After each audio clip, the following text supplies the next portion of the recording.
A very tumultuous 2 weeks as protests continue throughout New York City. The NYPD has been under fire for various acts of aggression while policing these demonstrations. So going forward, how will this be handled? How do we heal the city, right? This morning we are speaking one-on-one with NYPD Commissioner Dermot Shea. So good morning to you, Commissioner. Appreciate the time this morning.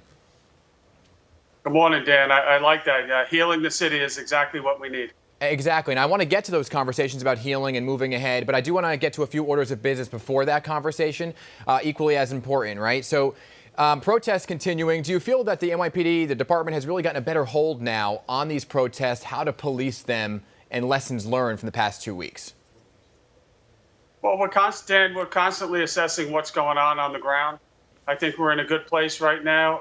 As we've said from the beginning, we encourage people to come out and peacefully protest, voice their concern. That is at the heart of what this great country is all about.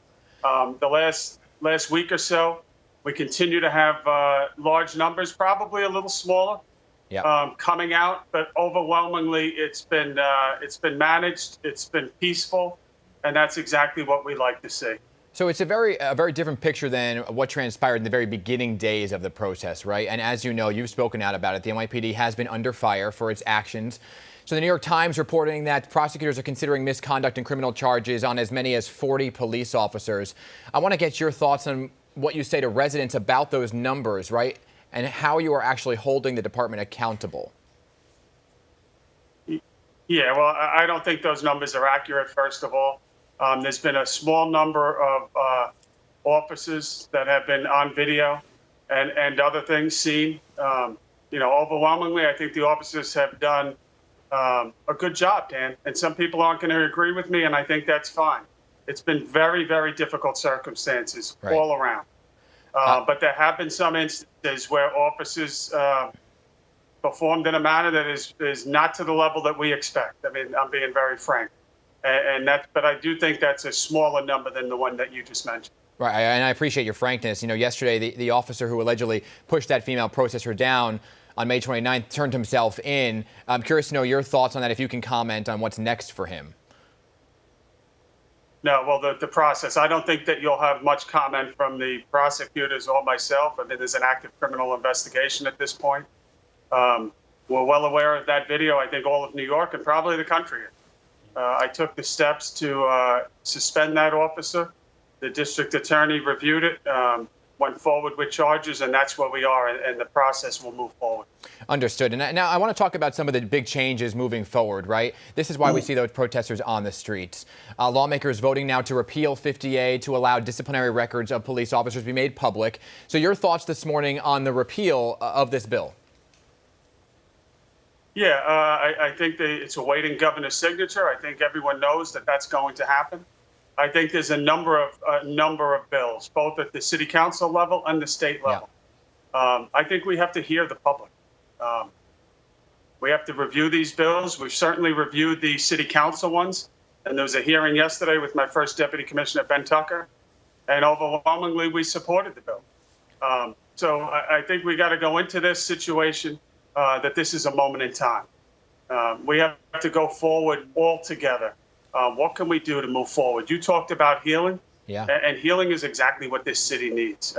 There is no doubt going to be some small issues of contention in some of these bills, but I think that from the police commissioner, myself as an executive, at a national level, from the unions, from the police officers, from public officials, everyone must have dialogue here. How can we get...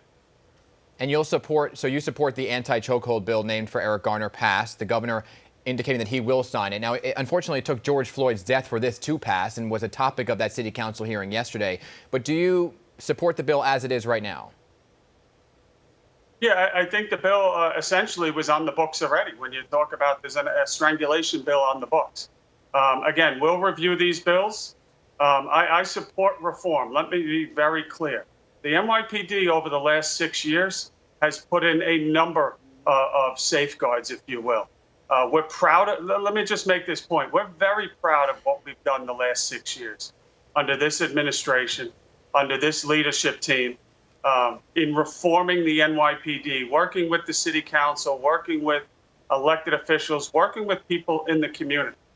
But the fact that we are having this conversation right now, Dan, Yeah. shows that we need to do more. Right. We need to be honest about that. And the biggest thing that I spend my time thinking about is protecting people of New York City, all of them, Right. all of them, and doing it in such a manner that we don't alienate them. And that remains the struggle. Understood. And I want to get to the police unions. You mentioned them, right? They've been pretty outspoken and angry on the changes being made. So do you think that the comments made by the unions are helping the tides of change and the tides of healing?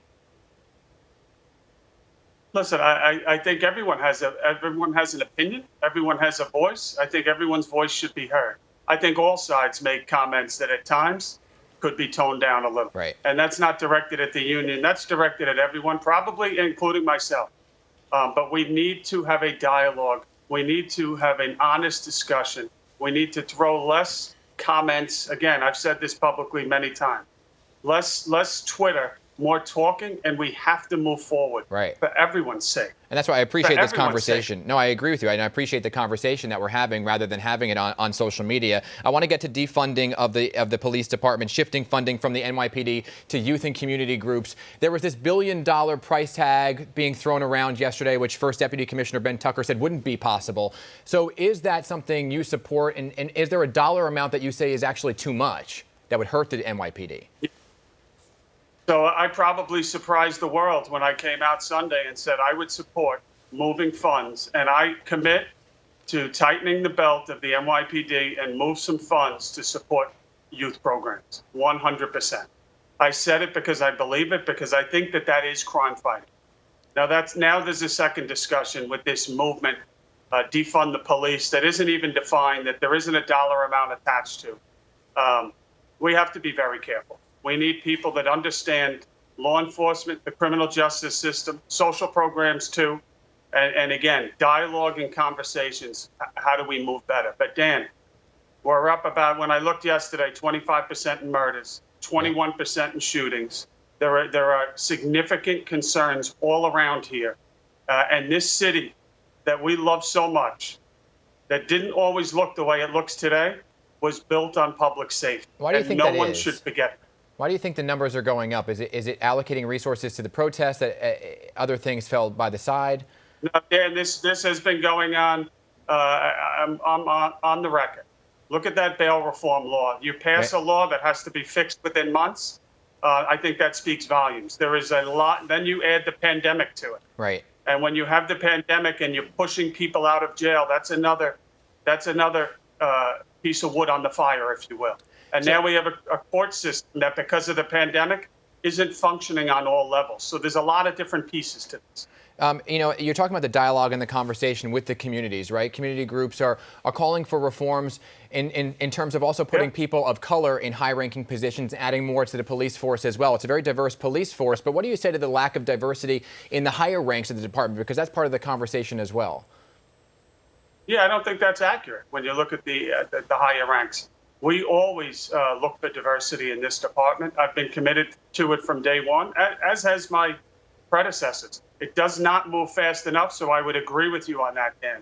But I think this conversation is helpful. Listen, we have no shortage of talent in the NYPD across, whether it's male, female, no matter what color of your skin. We have an incredible amount of talent on this job. Picking diversity for the top positions, just look at the executive staff. Yeah. There's plenty of diversity. Can it be more? Absolutely.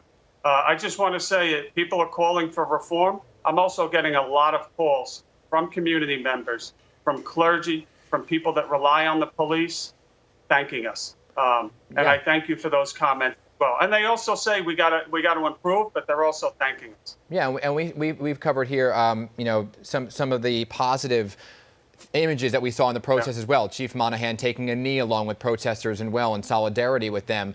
We're showing it on the screen right now. So real quick before we go, do you see that as a moment of healing in this city? And can we see more of that moving forward, right? Working one-on-one with the communities? Yeah, I think look at the shift we've done in the last 6 years to neighborhood policing. That's the funny thing and it's not funny when you hear defund the police. Yeah.